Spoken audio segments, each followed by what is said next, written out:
Okay, at 6 o'clock, if we could, everybody get seated. We're going to open the meeting. Will we stand for the pledge, please?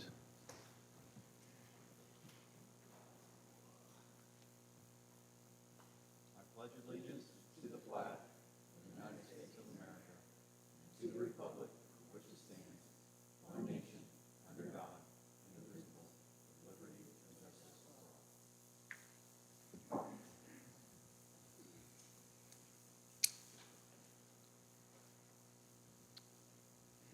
Michelle, can you take roll, please?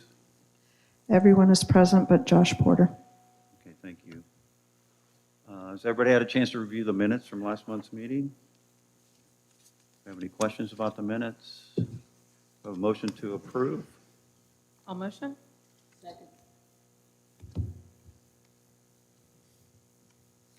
Got that, Michelle? All in favor, say aye. Aye. Opposed? We're really loud. Sorry. Could you turn that up? Yeah, we're good. She got it from the table. All right, Kelsey's not here tonight. Have anybody for public feedback tonight? Are we live over there, Tom?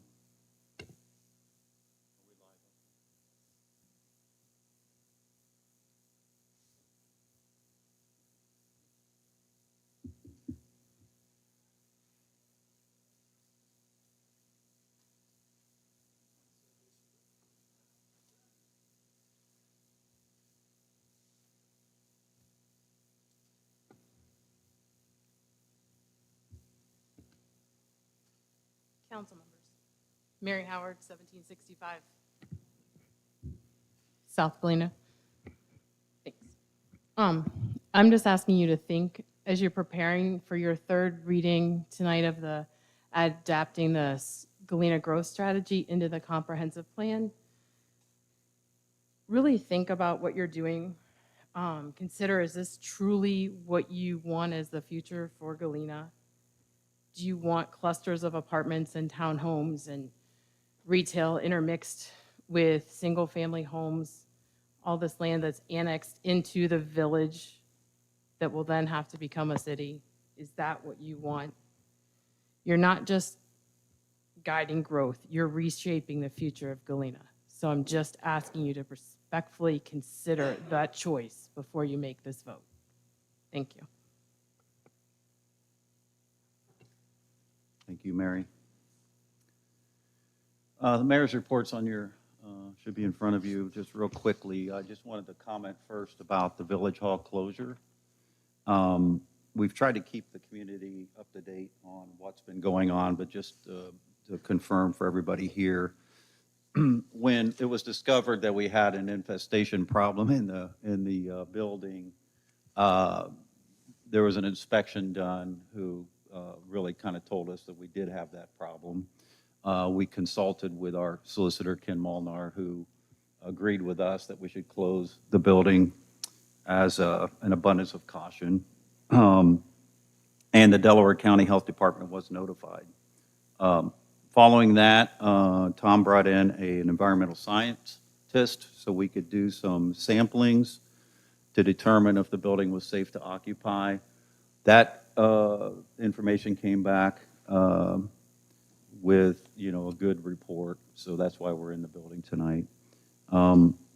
Heading forward to resolve the issue, you'll have a resolution in front of us tonight to move some funds so we can remediate the problem. So we'll discuss that when we get there. Just so you have a sense of timing, we can start remediation fairly soon. As soon as we get the dollars allocated and the contract signed, the remediation can start. That'll be kind of a phase one. A phase two will be cleanup activities. So you'd expect we'll be closed again for a period of time to be determined when we do that cleanup. Any questions about that? Because I know some people did have some questions. I was just curious, how did we find out that we were up there? I mean, I think I asked, I don't think you knew how to answer it, I guess. Maybe I didn't ask the question right. Why were we doing a inspection of the hall? Tom can Is there like a project or something?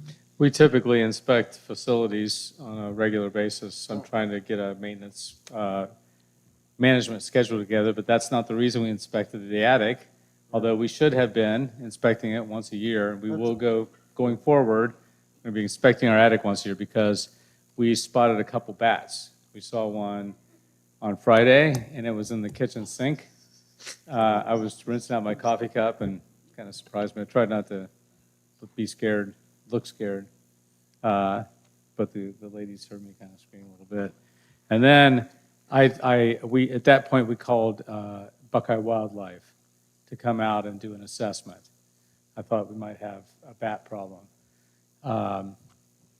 It's routine. Didn't expect much. Monday, found another bat.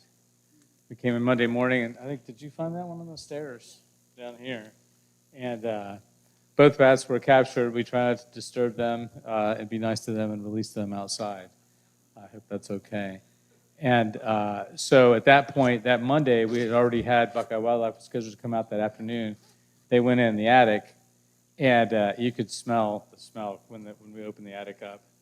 It turned out that there's been a bat colony up there, and a very, very significant bat colony, like hundreds of bats. And it kind of alarmed even the wildlife guy. He said on a scale of 1 to 10, it was a 10.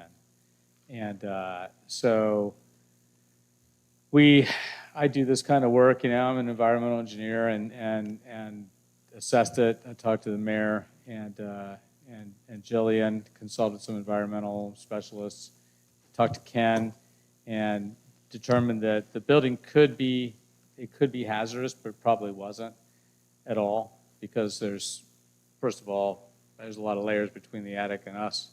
And secondly, even if you're exposed to bats, I mean, that doesn't guarantee you're going to get sick. It's just, so we called the best that I could find, analysis firm, SEA.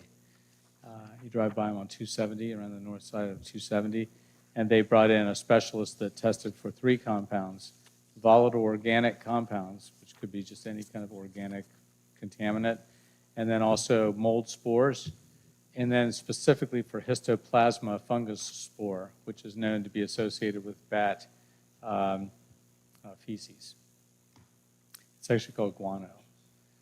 I don't know why it gets its own name. But that's how the determination was done. That's the sequence of events. And out of an abundance of caution, I recommended that we close the building until we knew more. And That's what I was going to ask. I didn't know if Buckeye Wildlife advised you it on was that. it was my recommendation, and yeah, I mean they don't know what to do with the public building. They're wildlife guys, but you know. Until we could test, and we did. We tested for all those things. Actually, it's healthier inside than outside, according to those tests.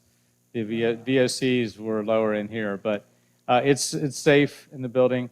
But like the mayor said, we have to, first of all, wait till their mating season is over.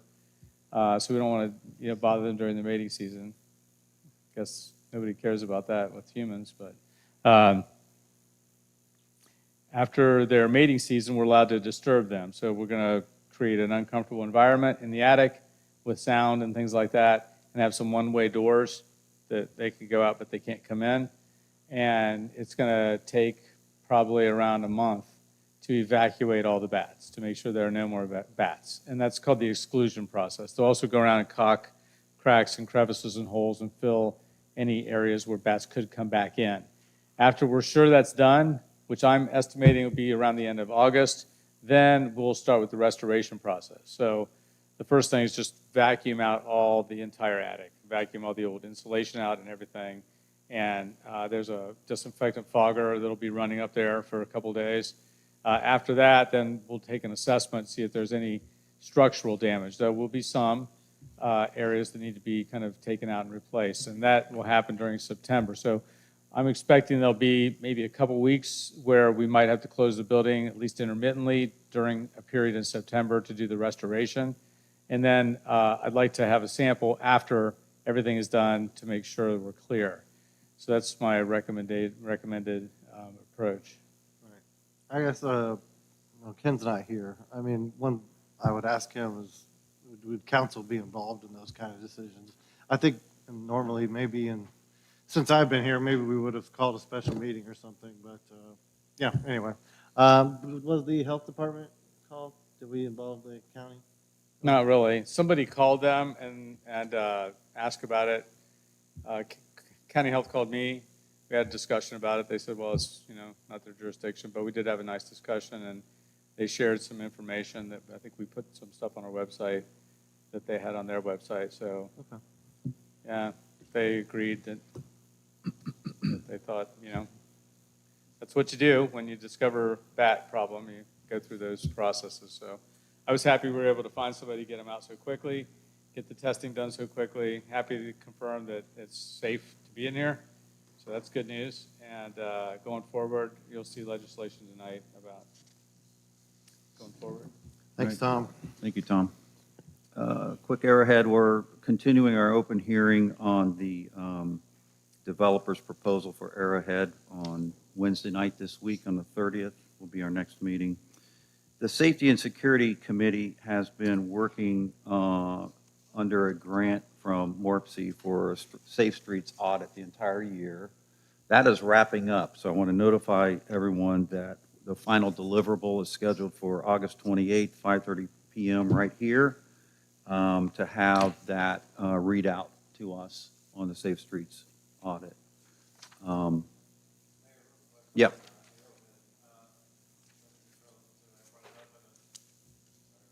I brought it up to at the zoning meeting, how my suggestion to the zoning commission would be to try to do on the side yard setbacks what we did with MI, and then I was challenged on that. I talked to Josh Barkin today to see if there were any accommodations made to the village from MI's standpoint in their contract that they have. And he said, he screenshotted it to me, and it says, side yard setback will be a minimum of 8 feet per side, 16 feet combined.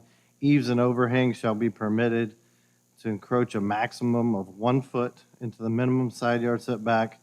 At grade egress wells, 3 feet into the minimum side yard setback, and concrete pads for garage service door at grade 3 feet into the minimum side yard setback.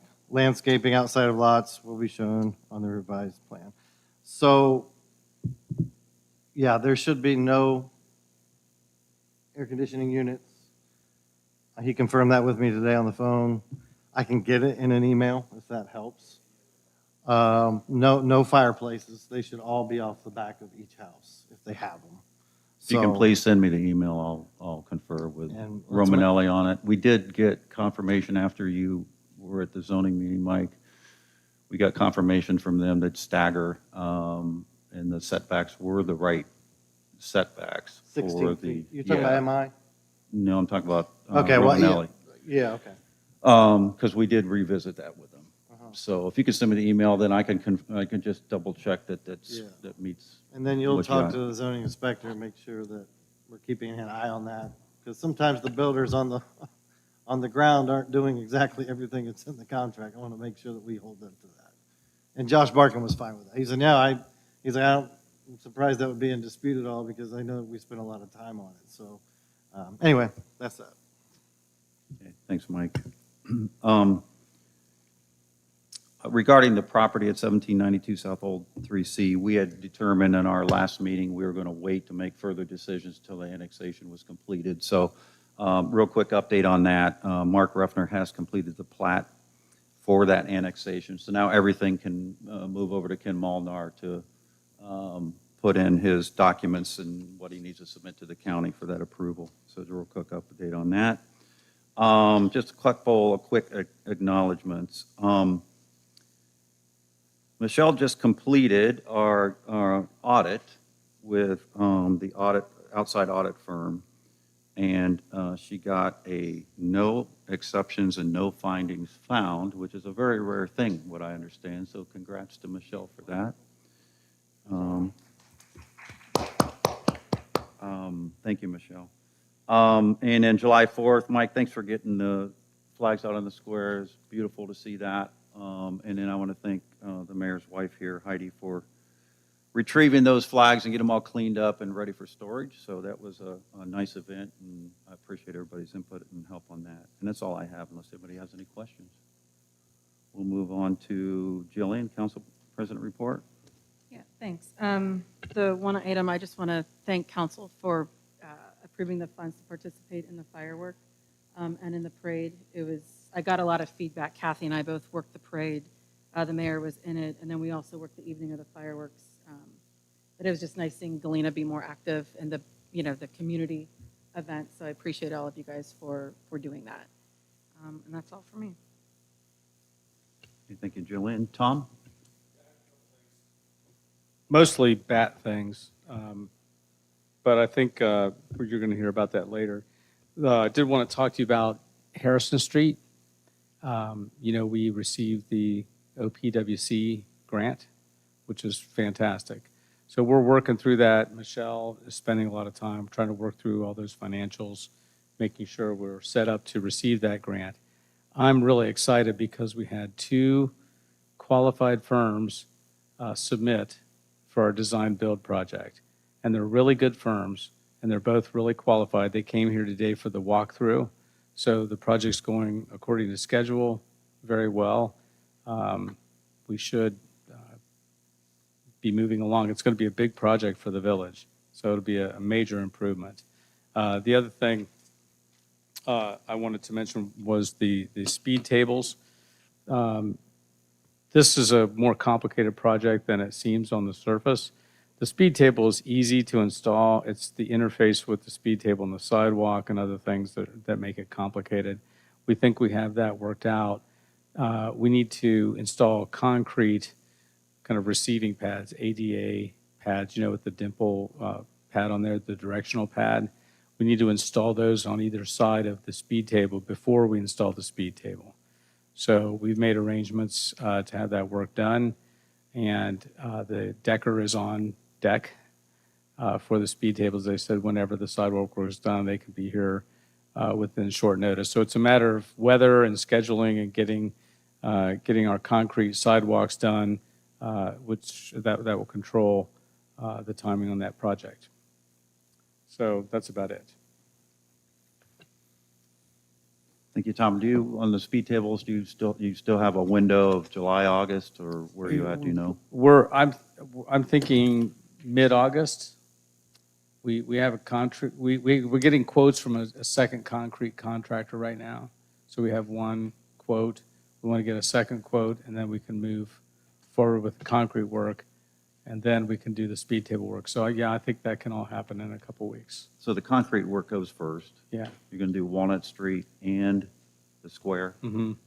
Okay. And so it's just a matter of the businesses knowing that little bit of disruption is going to happen, so. Yeah, and signage, we have temporary crosswalk signage for Miller Park and temporary even striping for the pavement that we're going to use at Miller Park. Thank you, Tom. Any other questions? Think for Tom? Hey, Michelle, fiscal officer report. Okay, I just have a couple things. We did sell 2 cemetery plots this month. The emergency salary survey was complete, so I will forward that to everybody once I receive all the information. The estimated revenues and levy information for 2026 was submitted to the Delaware County Auditor, and the quarterly 941s and Ohio Department of Job and Family Services reports were completed. And he already mentioned about our audit report. And just a reminder, our next meeting is August 25th. Thank you, Michelle. Finance team, have you had a chance to review invoices for payment for July? Yes. And everything is in order? Yes. We have a motion to approve invoices for payment. So moved? Kathy, second. Okay, all in favor, say aye. Aye. Opposed? Financial statements, finance team, we all square away there? Okay. Motion to accept. I'll Kathy- second. Kathy motion, Zach second. All in favor, say aye. Aye. Opposed? Thank Thank you. You got the zoning officer report in front of you. Matt's not here to share it, but feel free at your leisure to look at that. Okay, moving on to our resolutions. So resolution number 24-25 has been postponed till tonight, a resolution adopting rules of council for calendar year 2025. I'm going to request that this is tabled. Ken still has to review and provide red lines, so he and I still have to connect on it. So we understand if we table it, it's off the table until it's put back on, Yes. okay? Okay, with that, I guess I'll ask if there's a motion to approve the table, resolution number 2024-25. So moved. Have a second? I'll second. All in favor, say aye. Aye. Opposed? Resolution is tabled. Resolution number 2025-40, first reading. A resolution accepting the amounts and rates as determined by the Budget Commission and authorizing the necessary tax levies and certifying them to the county auditor. And we're not doing an emergency language tonight. Michelle, do you want to just comment on what this is about? This would be the levy that the village has, and they send us the rates of how much we would be receiving. And right now, I haven't received that yet, so it probably will have it for the next meeting. And you just have to certify that you are accepting the current rates on that. Thank you, Michelle. Moving on, resolution number 2025-41, first reading. A resolution transferring funds in the amount of $50,137 from salary mayor 1000-710-161 to other parks 1000-320-600. That's our first reading. Resolution number 2025-42, first reading. A resolution authorizing an application for Preservation Parks Community Park and Trail Grant, and if successful, authorizing acceptance of the grant, subject to the grant conditions. This is a grant that's due October 1st, so we are going to go through the readings on this one.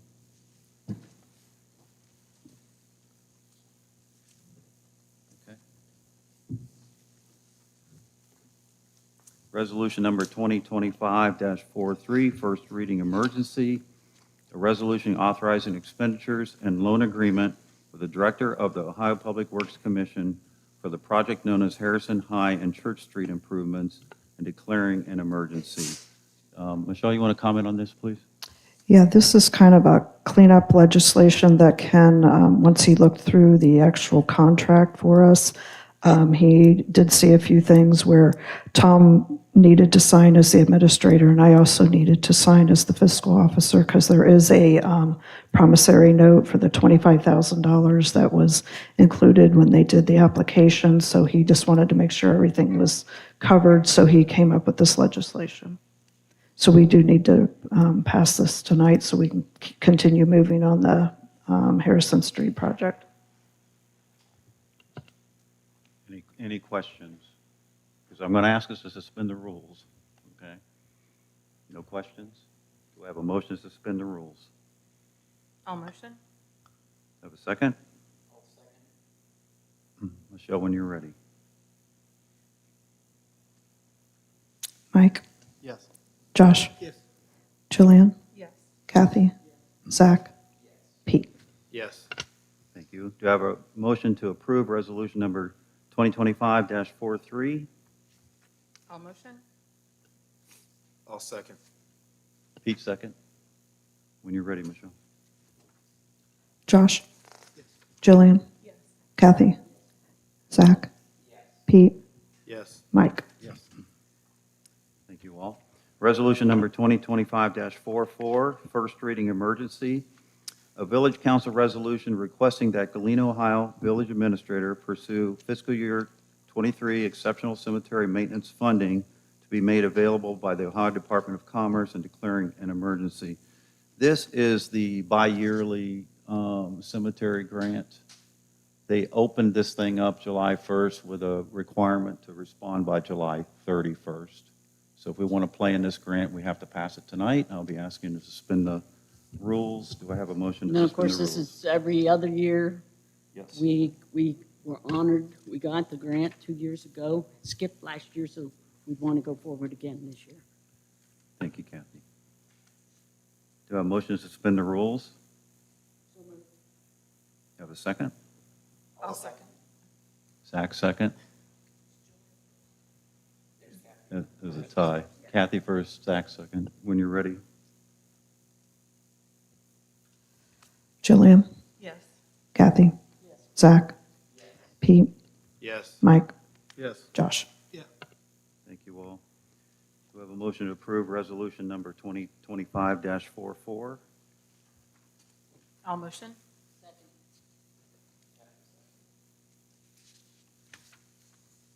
When you're ready, Michelle.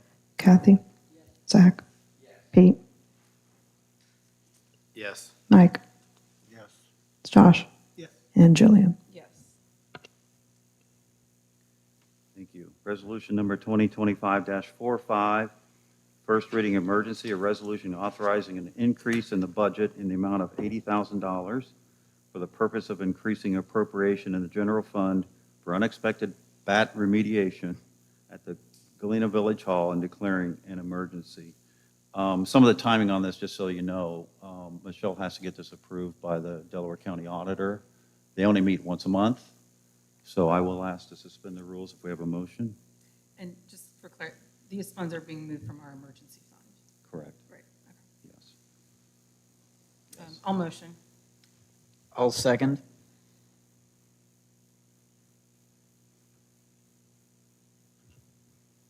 Zach, Yes. Pete, Yes. Mike, Yes. Josh, Yes. Jillian, Yes. Kathy. Yes, Thank you. Do we have a motion to approve resolution number 2025-45? I'll motion. I'll second. Pete, second. You ready, Michelle? Okay. Pete, Yes. Mike, Yes. Josh, Yes. Jillian, Yes. Kathy, yes, Zach. Yes. Thank you. In accordance with the Harrison Street project, this is our third reading on prohibiting parking on Harrison Street. So when the time comes, we will do that. So we're going to read ordinance number 2025-10, third reading, an ordinance prohibiting parking on certain areas of Harrison Street not previously so designated. Is there any questions about this ordinance? have the homeowners been notified? Nobody's been notified of this pending legislation. When do you think you'd actually close the streets? Well, it would depend on the construction sequence. And so I'm proposing that we don't park along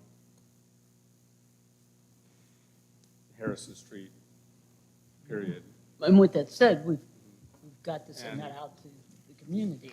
Well, I will do whatever the will of council is. So It's also not an emergency clause, so it'll take a minimum of 30 days to take effect. If we voted tonight without emergency, it's 30 days, but I would think you'd want to give more notice even than that.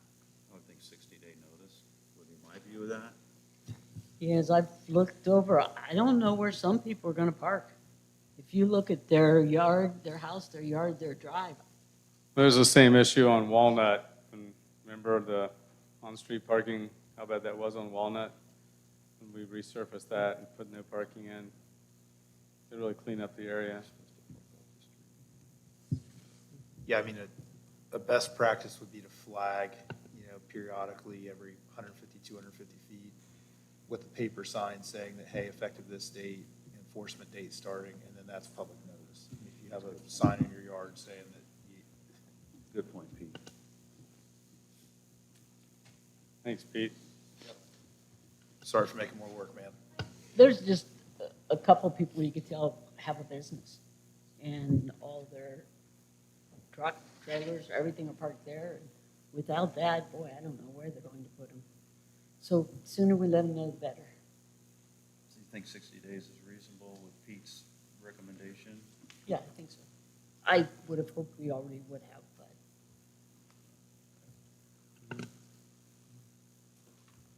but no other questions, do we have a motion to approve ordinance number 2025-10? So moved. Do I have a second? I'll second it. Michelle, when you're ready. So we are not adding emergency, right? No, it's not. Okay. Just wanted to make sure. Okay, Mike, Yes. Josh? Yes. Jillian? Yes. Kathy? Yes, Zach? Yes. Pete? Yes. Okay. Resolution number 2025-35, third reading, a resolution incorporating the village growth strategy to become part of the comprehensive plan for the village of Galena. I'll just open this up for comment.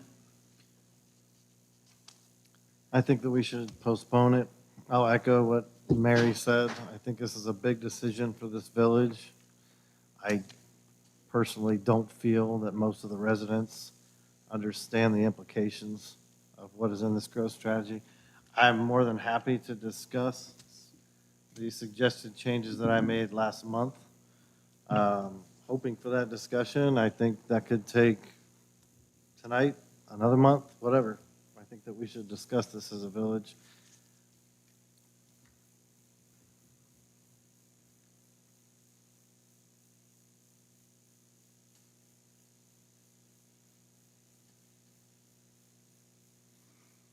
Well, this has been far from rushed. I think we started this process when council appropriated funds in first quarter 2024.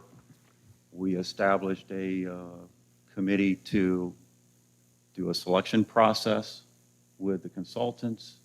In the first quarter 2024, we selected a consultant, a partner, Neighborhood Strategies. That proceeded to kick off a project of which we had weekly calls. We had zoning, spend quite a bit of time going through and building the plan. And went through all of last year. Nothing's been rushed. Here we are more than a year later, and we've read this three times. I don't think it's been rushed, but I think that not enough questions have been asked about it. I don't think we haven't had any discussion substantial up here at council meetings about it. We're the elected representatives of the public, and I think it's something that we should discuss. Absolutely. There's a lot in this that I think contradicts both the letter and spirit of our zoning code, and I think that they will be pitted against each other should there ever be a dispute between the village and a development company. See that? You want to give some examples of that, Mike?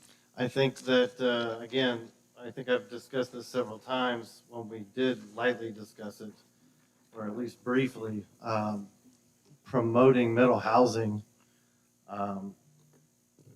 doesn't seem to be the direction that most of the residents that I've spoken with for years now should be at the top of their list. It's just not.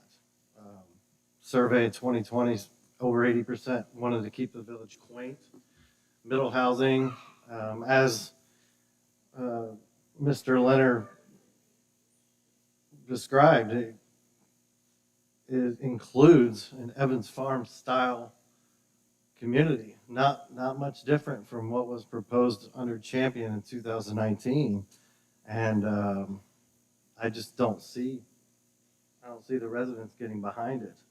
I think right now they don't maybe understand what a growth strategy means. I mean, before I ever got on council, I don't think that I would have understood what a growth strategy means for a village. But I think it sets the table for developers to come in feeling very confident about blowing up our zoning code with their suggestions and understanding the game that the promotion of middle housing sets for us as we get into those suggested those development conversations with developers. I think that they're going to look right past our cap on multifamily, and they're going to say, you guys want this. We can't build it without this number of units, and that number of units is going to be higher than our cap when they start. Just like one of the developers did in 2022, 23, came in here and presented a project that would have been 3 times our cap, and said they couldn't even build a clubhouse without building that many apartments and multifamily. So I think that there's a big gap between what our code says and what this growth strategy says. There's a number of other terminology, as you guys, hopefully you read my suggestions. We've got equity and inclusion policies in here. There's just a whole lot of fluff, I think, that's put in here to kind of persuade residents, council, zoning commission on future projects to consider certain aspects that have nothing to do with a reason for actually building it, but yet here it is, there's 10 reasons for building middle housing. And I've made suggestions that we should change for all those. And I checked the packet when we got it from Michelle, didn't see any of those changes in there. So just wondering, what does the council think? So I have a question, Mike. So if somebody were to bring forward middle housing, quote unquote, the big bad evil middle housing, and it was compliant to the zoning code, would you still be opposed to middle housing? Our code? Yeah, so if I'm a developer and I bring in a middle housing project and it's compliant to our code without any variances, would you be opposed to that? No. I've consistently said I would not be in opposition. So you're To in a opposition. development that meets Sorry, our code. yeah, I apologize. So you're in opposition to middle housing based on the fact that you think that in a negotiation, if I come in and ask for more, that's what we're opening ourselves up to. No, I'm not going on based what I think. I'm going on real world development meeting with an actual big apartment builder here in Columbus who said, we can't make that work. Sure. So, but this growth strategy is saying we want that now. But we didn't have that growth strategy before. So it was a lot easier to have that conversation and say, well, our code just doesn't allow for that. Well, I didn't read anywhere where the growth strategy says that we're going to throw zoning out the window. Yeah, it doesn't change. It the just code. says there's a place for it. Because here's my thought, if we're having a conversation. So I purchased my house in Galena when I was 40 years old, and it was my 3rd home that I'd purchased, right? This was an endpoint destination, not a starting point destination. I think that as a community, you have to give young families and people starting out to be a part of the community where they want, I don't know how to articulate that correctly. Give them the opportunity to be a part of a community where they also would like to live, work, and play, quote unquote, to use all the hashtags, right? If we're at a price point that excludes them, then you're excluding essentially somebody the opportunity to achieve a dream for themselves, right? A clean community, a safe community, a good school system. We're missing a vital price point in our community because all of the homes that would fall into that quote unquote now middle household income are gone. Those are the houses that were in the village proper, right? Nobody's selling those because you have a gym. You know and appreciate more than anyone else that this is a great place to live. So now we have an obligation, I think, as a body to present and provide opportunities for people who can't afford a $600,000 house to also be a productive member of this community and have some place to live. So if we totally exclude, middle housing, what are we doing? What are we trying to accomplish?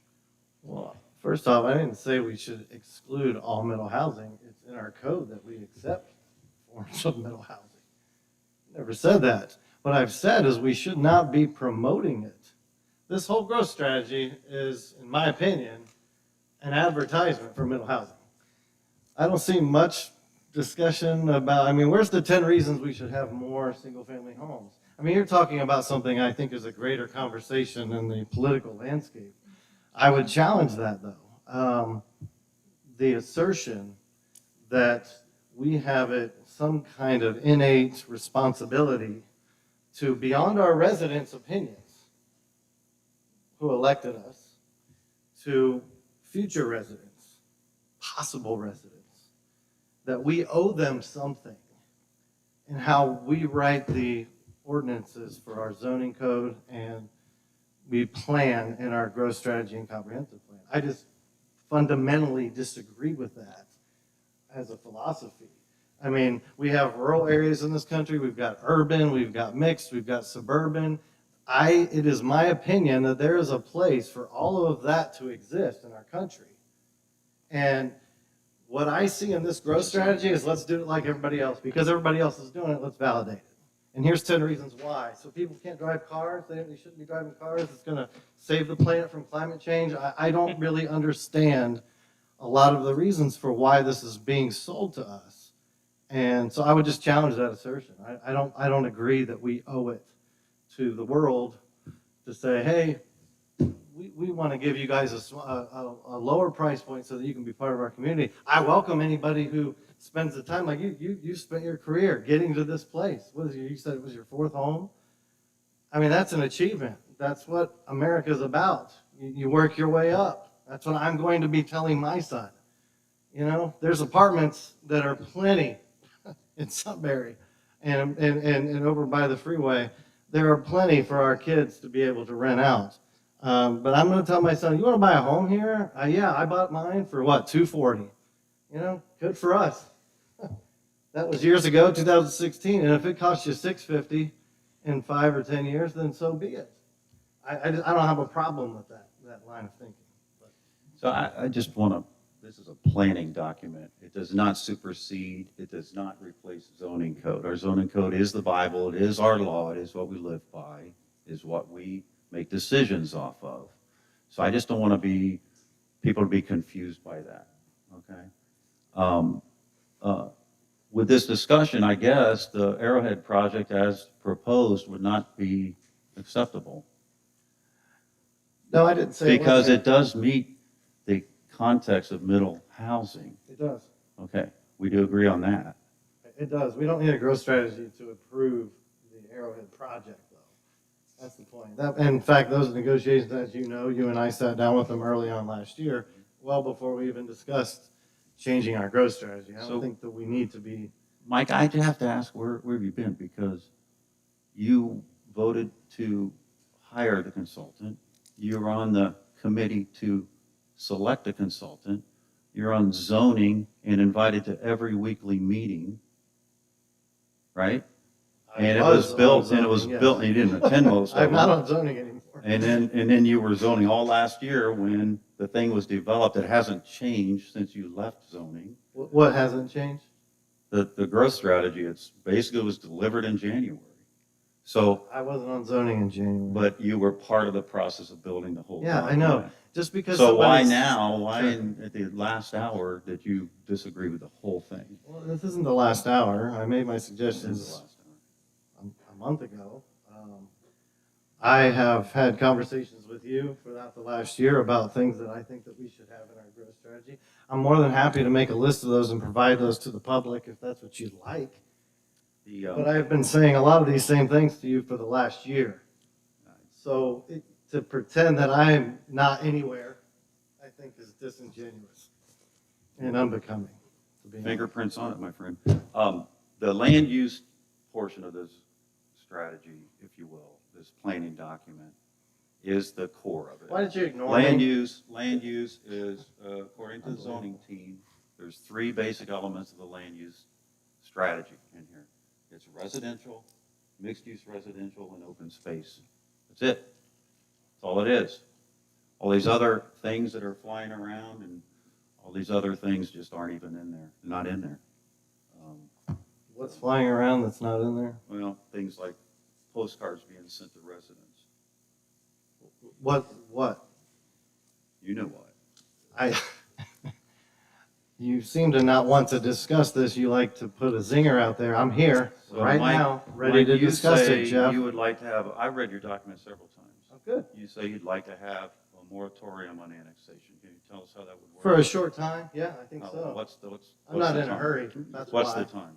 How many years? I don't know. I think my suggestion was, What's your desired length of time?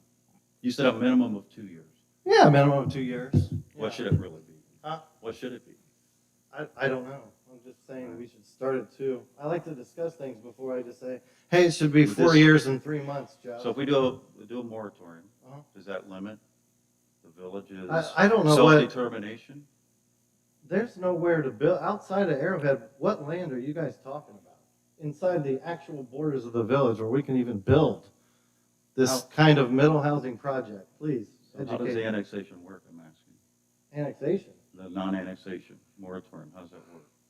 how does it work? I don't know, it's a starting point, it's a How starting does it work? discussion. What if a landowner comes to us and said they want to annex to the village? We say no?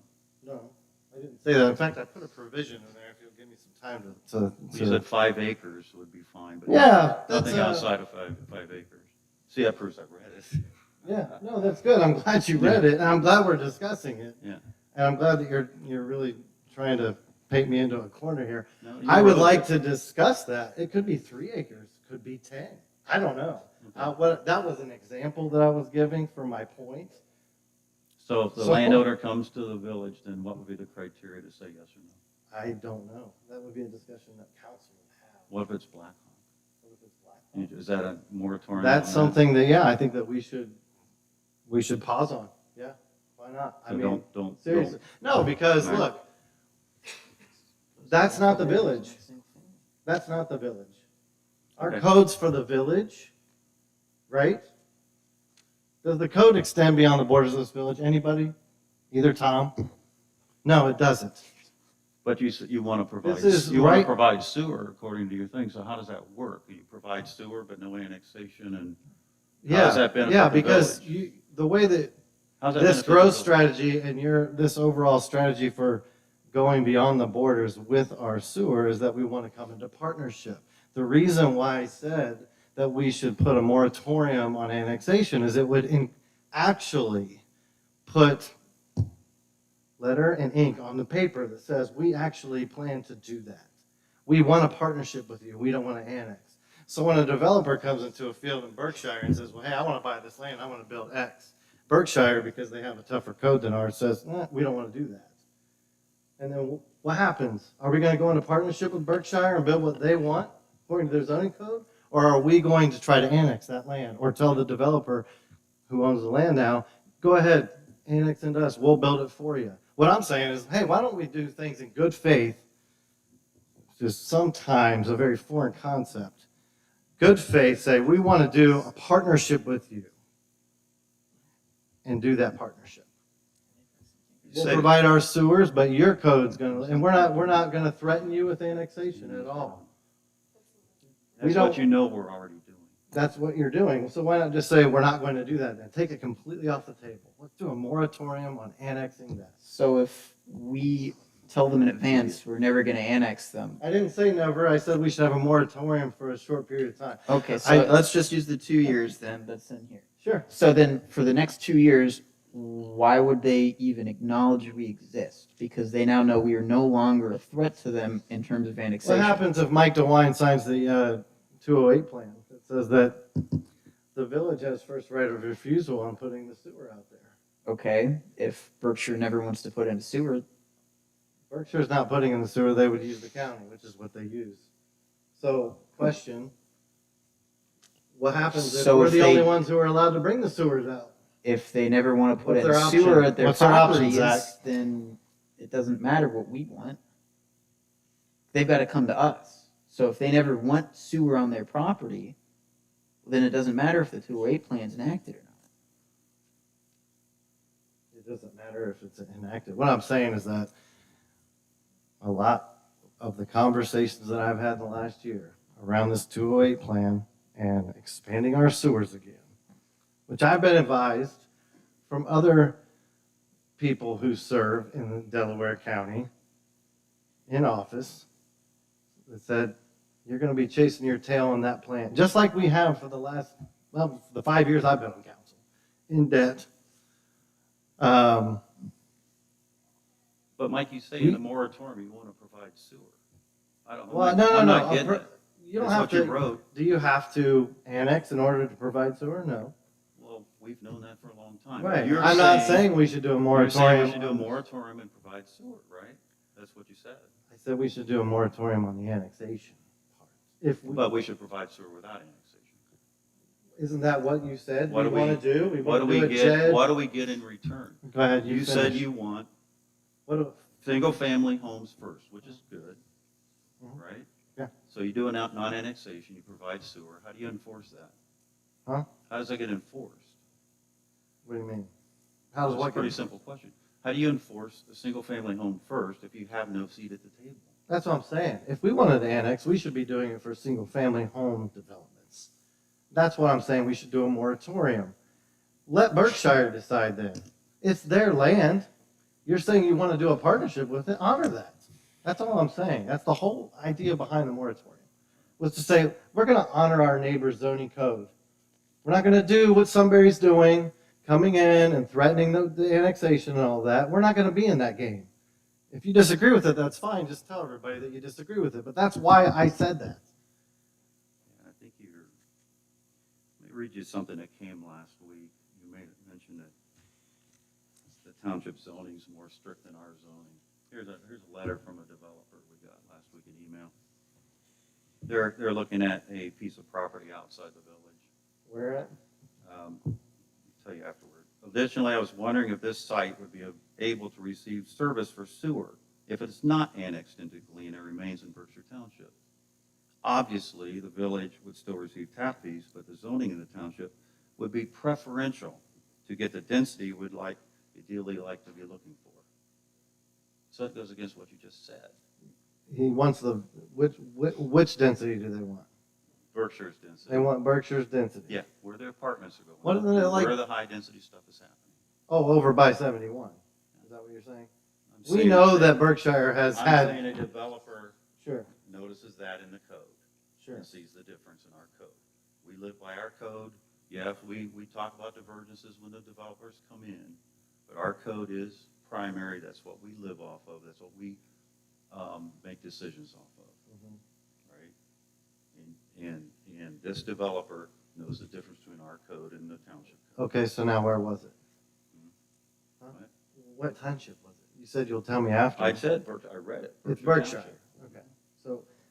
So in Berkshire, what is it per acre homes? What is it, 2 acres per home? You might Where? know.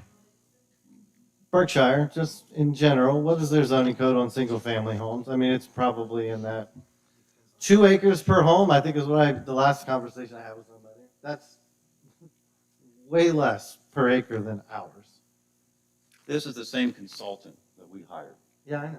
You know where this is? What this is? Berkshire Township, right? Here's a picture. You participate in that effort. In an overlay district. You participate in that effort. Yeah. What do they have in here? So you're saying that the overlay district, which I don't agree with, by the way, I think overlay districts are a fancy way to get around your code. Anybody motivated by that, it just wants to build more high-density stuff. So if Berkshire has that over by 71, yes, I agree, that part, yes. They're probably a little bit more relaxed in their code than we are. So you're actually, But overall, our code is not as tough as Berkshire. you're actually validating what we're saying. My interpretation of annexation or providing sewer. So number one, on the face of it, for anybody in the room who doesn't understand, the 208 plan is the sewer plan, right? That's to get pipes in the ground. Getting pipes in the ground gives the village the opportunity to generate passive revenue, okay? Municipalities generally don't have the opportunity to make money. But when we provide utilities and services, that gives us the opportunity. We'll take our nosy neighbor to the south, the city of Columbus. They're the biggest game in water right now. In the next 2 or 3 years, they'll surpass Delco Water for service area coverage. They're going to go all the way out to Licking County. They are not overly interested in annexing the property. They just want to provide the water because that's a bill that you have to pay to the city of Columbus every month. So but once they provide that utility, there is a pathway forward for annexation. Galena is in a different category entirely. And the fact that if we can provide sewer to these unincorporated areas around us, right, some of the townships, and a developer comes in, we can use what I think is, and I've actually said in open meetings, is an overly stringent zoning code, right? And I pray that it will withstand a litany test if it's ever challenged by a developer, but I don't know. But what that allows us to do is provide a utility, right, which would potentially give us the opportunity for annexation, and then use our very restrictive zoning code to shape the conversation and ultimately what the community would look like. okay? If we work in reverse and we just provide a utility and say, no, we're not interested in annexation, and then they go with, let's say, Berkshire's zoning code, and they're in one of those overlay districts that allows for density, like the 750 house or apartments that are being built up by Tangier, all of a sudden, if they approach us later with a different body sitting at this table, we could eat, right, a density project. So we're actually, and much of it due to your stewardship, right, when you were on zoning, we wrote a very restrictive zoning code, and now with the 208 plan, we have the ability to provide utilities if we decide not to eat that proverbial cake. We're still getting the passive revenue, which is going to benefit us, road improvements, park improvements, public safety works, all that good stuff that we want. Or we have the opportunity to annex that community or enter into conversations with that developer and then put our zoning code in place. What this map actually does, what this plan actually does, in my opinion, from where I sit, is it kind of hits some areas that we can't, right? We have people who are saying in one breath, they would approve a middle housing development if it's adherent to the zoning code, but then this should be a destination community, not a starting community. Well, this kind of takes all the guesswork out of it, right? It adheres to our zoning code with minor variances, and we already have the utilities there, and it fits into the ideology and the concept of what we want this community to be in its entirety. We're going to welcome all of those future residents into our community. Does that make sense for everybody out there? Okay. So, question, Yeah. is the zoning code around the campground in Berkshire tougher than our zoning code? Because that's where our next play would be with our sewers, according to you, Jeff. Is that an overlay district over there in those fields? I don't know, the annexation, as you know, is driven by the landowner, not. I understand. You didn't answer my question. You're trying to make a point that I'm off base here, because you're saying that the Berkshire zoning code is somehow more relaxed than ours.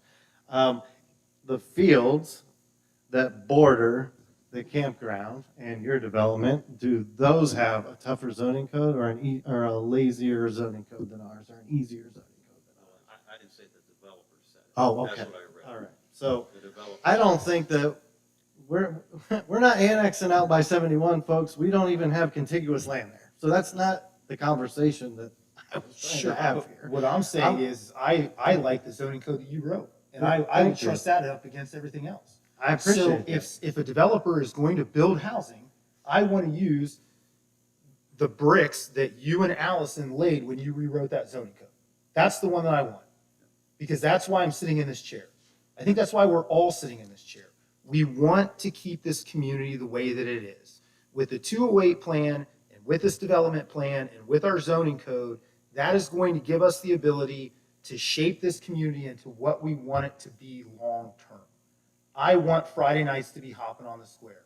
I want to see people pushing strollers. I want to see bicyclists. I do not want to see density en masse. But I also understand, being a part of the conversation, there is going to be a need for some density, right? So long as it's adherent to our zoning code with minor variances, and variances that, by the way, have to go through the zoning committee and then brought to council, and every one of us gets to voice our opinion on it. So we once again have the opportunity, entrusted by the people sitting out there, sitting up here, to put our fingerprints on it and exercise their will. What it kind of sounds like from that side of the table, Mike, is you are a not in my backyard guy. No, And that's not fair. I think everybody's a not in my backyard guy. I think that they all are. That's what I actually believe. would disagree with that, That's what I because believe. the neighborhood that's going to be impacted the most by the Arrowhead project has actually proposed the least amount of opposition, which is my neighborhood. Literally in the blast radius of where this next project is going to be, and myself and my neighbors have voiced the least amount of concern. Have I got questions about it? Sure, and they're the same questions that everybody in this room asks when there's development. What's traffic going to be like? Yeah. Right? And you know what? We have a safety and security committee. We'll address those concerns as they come up. Is it additional speed tables? Is it contracting more police services as we can afford it? Who knows? Right? Government and communities conceptually are a living, breathing thing that are going to adapt as we are presented with challenges. We cannot sit here with a crystal ball today on, what is today, July 28th at 6:59 p.m. and forecast what we're going to look like 25 years from now. And I'll even challenge you that the makeup of this community is different than what it was in 2019 when you guys referended the Champion Project. I'm not saying it was going to happen, right? Having looked at all the historicals on that, it wasn't the best for business for what you had. But in a span of 6 years, the look of this community has changed. But I will say this, whether you're the quote-unquote new guy who's only lived in Galena for 4 years or you've lived here for 40, I can tell you this. We are here because it's a safe place to raise a family, and we love the feel of the village. So I think that everyone in our community is committed to preserving the feel of this community, even as it grows. So how do you preserve that? By making it like canal? I would never, I can tell you this, and you and I have had that conversation. It's actually interesting you bring that up. I'm a Canal Winchester alumni, class 2000. So at that time, the mayor was a good old gal by the name of Marcia Hall, and she started to do a lot of industrial overlay areas, and she also did a lot of apartments, right? And what happened was that the village kind of closed itself off, and it allowed everything else to be absorbed by the city of Columbus. Now you have a community, a quaint village, that's surrounded by urban sprawl. You know why? They stuck their head in the sand. They decided to be on the menu instead of at the table. I agree with you. That's So not the I just village, wanna be though. at We're not the under table. attack from anybody. That's not going to happen here. That can't happen here. No, but you Arrowhead's have- the last piece of contiguous land that we have to worry about. But you have to be a relevant part of the conversation. You're actually validating what I'm saying. By talking about annexation and overlaying that with our zoning code, we are making sure that we don't become surrounded. Right? Hey, you want to build something? You want to bring that into the village of Galena? That's fine, but here's what it takes to get into the village of Galena. By the way, let's not even talk about capital improvement projects and investments in the community in its entirety. I got news for you. BTSG is going to need a fire station at some point, right? You leverage that against the fire or the developer, and you say, hey, how about instead of 300 houses, you give me, which is a crazy number, I'm just giving you one to blow your socks off. You give me 275 and 3 acres so Kovach has some place to lay roots, to provide vital services. Big Walnut Schools is growing exponentially. 3 of our schools actually need to be replaced. Did you know that? I know they got millions of dollars in the Three of bank. our to do elementary that. schools need to be replaced as we sit here right now. Ryan McLean would tell you, I'm scrambling to find the money to do it. That's fine. You get 180 houses, and they get a 10-year lease on that land for $1 if they decide to build on it. So we're leaving our fingerprints on this. We're leaving this place better than we found it. We are doing our stewardship of our part of Delaware County to ensure that we leave this place better than we found it, while allowing people the opportunity who deserve the right and freedom of movement as guaranteed by the Constitution of the United States to move into any community they want to. Hey, I know that. Okay. Because it kind of sounds like we're trying to cut them out. We're not trying to cut out anybody by saying, this is our code, this is our growth strategy, this is our comp plan. You know, there's this is usually the tactic, I'm glad you brought it up, is to make it look like I'm anti-development, I'm trying to take away, quote unquote, somebody's rights. I don't think that many people, maybe even up at this table, know what rights actually are. You don't have a right to buy a home in Bexley, but if you've got $1 million, you might be able to afford one. And nobody at that point can tell you that you can't. That's a right. Me here, I have no right, or I have no burden to get on Morpsey's team and say, let's grow Delaware County the way that some people who cross over into Franklin a little bit, you know, I don't have to play on that team with a rights conversation. Do we have the right to interfere with capitalism? So if you are a landowner, if you're a landowner in our community and you want to sell that parcel, and part of the sale of that parcel to create generational wealth, let's just be honest, right? Land's at a premium, especially around us, going like hotcakes. Sure. So you have the opportunity to create generational wealth and provide a product that Central Ohioans would want to use and is adherent to our zoning code or closely adherent to it, right? And aligns with everything else that we have. Do we have the right to stand in the way of capitalism? Our code says what it says. You can interpret that any way you want. If somebody wants to build a football stadium in the middle of Berkshire, they have every right to say, no, you can't build that here. You missed So, the point of yes, the you're conversation. right. I don't have to. No, Okay. I don't have to. No, we're not robbing anybody of capitalism because Well, you missed the part when where does I it said, stop? You missed the part to where I said adherent to our zoning code. I, with nominal variances. In fact, variances that would only be comparable to the other developments we've done. Right? Because we've given everybody else variances. My development got variances, MI got variances. Let me break in here. It's been a good conversation. First thing, to not have a plan is a plan to fail. Got to have a plan. Everybody around us has a plan. Berkshire has a comprehensive plan. All the townships do, and all the municipalities do, and Sunbury's got one they're acting on very, very aggressively, right? We can think that we can stand back and take no action and not be in the conversation and take all the cards off the table, then you're not at the table. And the only way we have a chance to shape the outcome is to be at the table. And that's what this is all about, in my view, right? Is have zoning code, lock down, have a plan, and start to execute the plan, right? So that's the bottom line here. And if you don't have a seat at the table, then you don't have a part of the conversation and nobody's listening to you, all right? well, I didn't make suggestions to wipe the plan. It's another myth about me as a council member.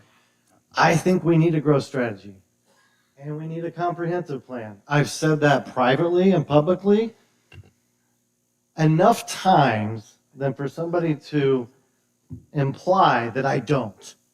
I'm not anti-development. I just talked to Josh Barkin today about that. He laughed when I said, there's a lot of people up here that think that I'm anti-development. He said, that's crazy.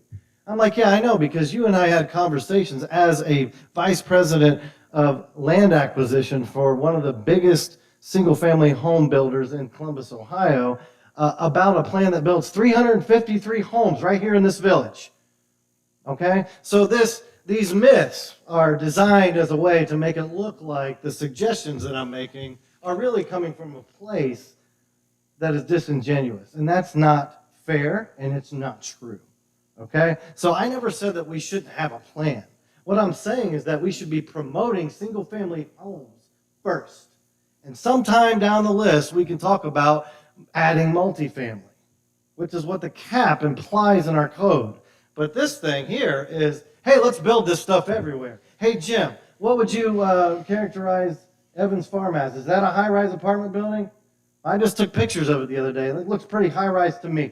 But he said, no, this would fall within that middle housing. People, in my opinion, now, if the residents want to rise up and say, Mike, you're crazy. This is what we want. Fine. I'll fall back. I'm trying to represent them. But, just want to do away with some of those myths because they're completely untrue. Completely untrue. Okay, so when I look at this whole conversation as a whole, earlier you and Pete were talking about village is not under attack. For as long as I've been alive, this village has been under attack. As Mayor Hopper in the back can probably confirm that on more than one occasion, people have tried to literally wipe us off of the map. So is that possible today? Anybody in the it would be room? substantially harder. It's less likely now than there's- when it was tried before. Sure. And there is still Sure. currently a current attempt right now in high-level legislation in Ohio to effectively remove all of the villages in Ohio. I'm not even joking. That's one of the things that's going through, trying to remove all of them. Townships first, Yeah. then villages.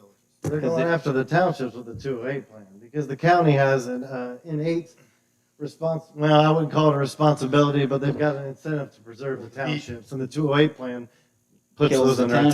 townships. So I'm The glad you brought BIA that up. also has legislation in the House right now to strip townships of their zoning capabilities and make them defer to the It's county. awful, man.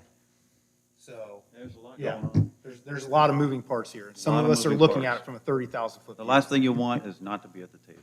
You need to be And- part of the conversation. So another thing is earlier we were talking about what do we owe the village residents. I look at it, we owe current and potential future residents a variety of housing options, which would increase the diversity in our population, ranging from starting families to senior citizens, as well as a variety of amenities, whether it be like, I don't know, basketball facilities, pickleball facilities, whatever those. If we get big enough, who knows, we might get like Westerville's Community Center where it's got basketball courts, it's got massive swimming pools. So you want to be a city? I'm just giving you options what typically, once you get to a certain size, you get the variety of houses, the variety of amenities, whether it's effective fire, policing, which we do not have, and other amenities of the sort. If you guys want to be a city, I think that's great. You know, I mean, you stand for what you believe in. I have no problem with that. I don't agree with it, but what I don't think is fair to the residents currently is that we want to preserve, but we're going to grow into, we're going to get to that 5,000 mark eventually. We're going to become a little Westerville. Just say it now. I mean, I'm glad you're saying it. But if you're going to support that kind of growth, get out in front of it, own it.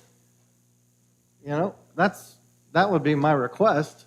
But it's like everybody says the same thing. Well, yeah, I lived here forever, or I moved in 8 years ago, or I've lived here for 3 years. Oh, we want to preserve it. Well, take a breath. I mean, I'm just asking everybody to take a breath, postpone this, and say, look, when you go down to the village square on Saturday morning, and you sit there, I see people on bikes, Pete.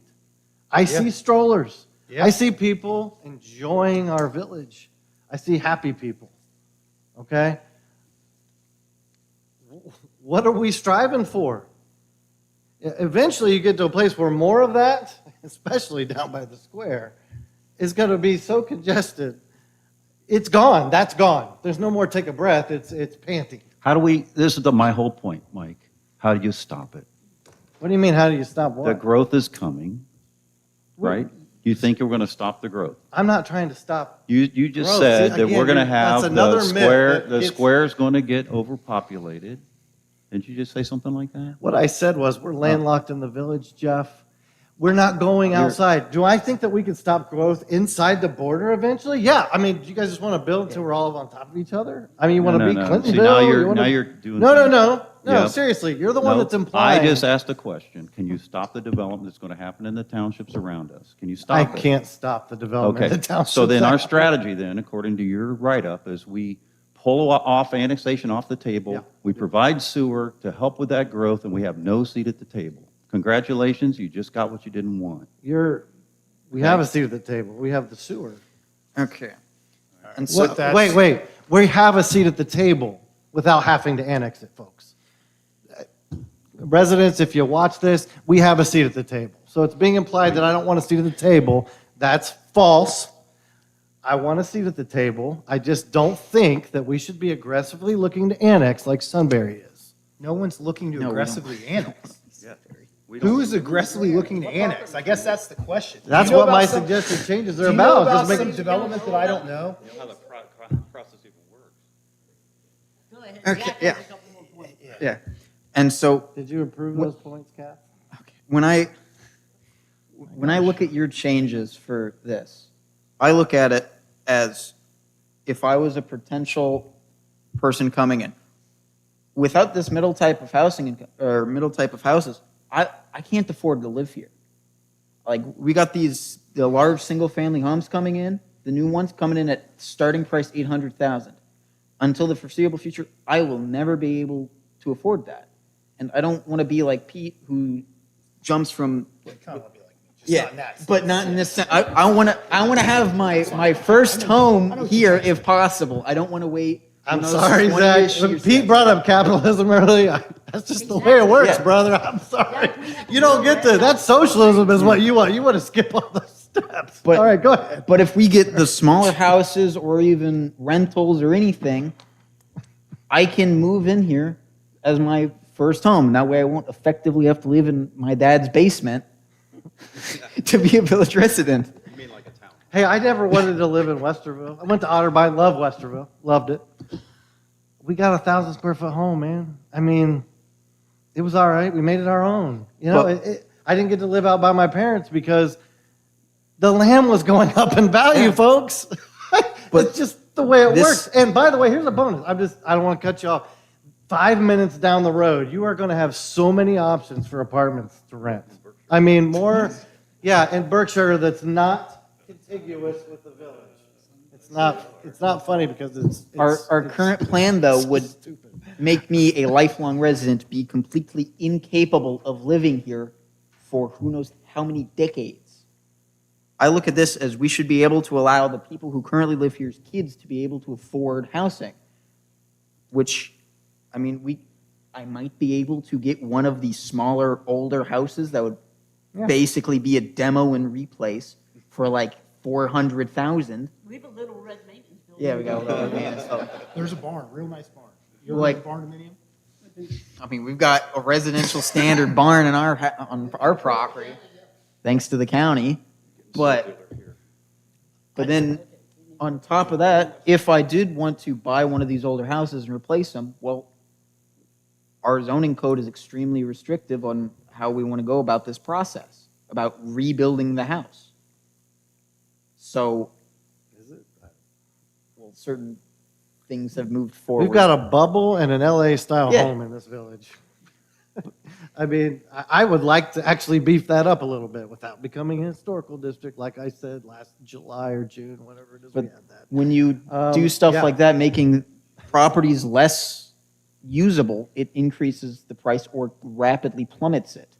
It depends on if the things you're changing it to are currently, I guess, in season for what people want to purchase. Otherwise, it kills the property value.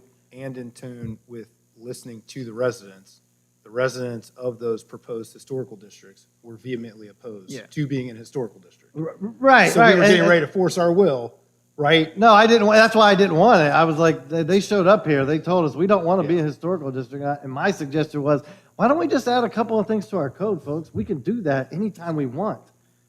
But that didn't happen, and now I don't know what's happening. Having said that, Mr. Mayor, I'd like to call for the question. Question's been called. Do we have a Are- second? Are we going to amend it to declare an emergency when passing it? 'Cause I We did don't not- have to pass it as an emergency. Yes, Reading, but yes, but It's third reading. emergency would make it, I don't maybe think, emergency. it'll just go in effect in 30 days.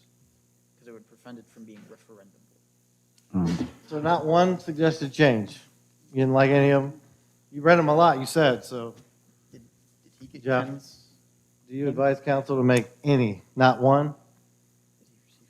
Council can speak for themselves. No, I said, would you advise? That's what a mayor does, you advise council. Council Made can it speak very for clear that you- themselves. We have a president of council.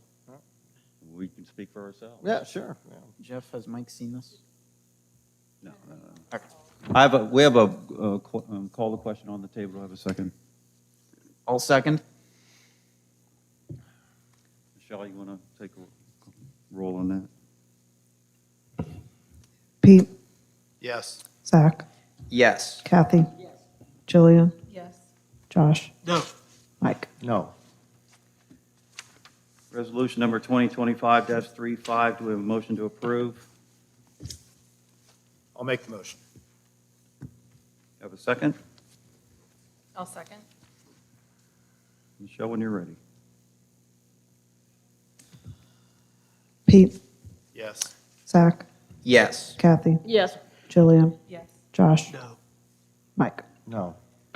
Resolution passes. We don't have executive session tonight. Are there any other business or committee reports we need to discuss? Then do we have a motion to adjourn? I'll motion that. Second.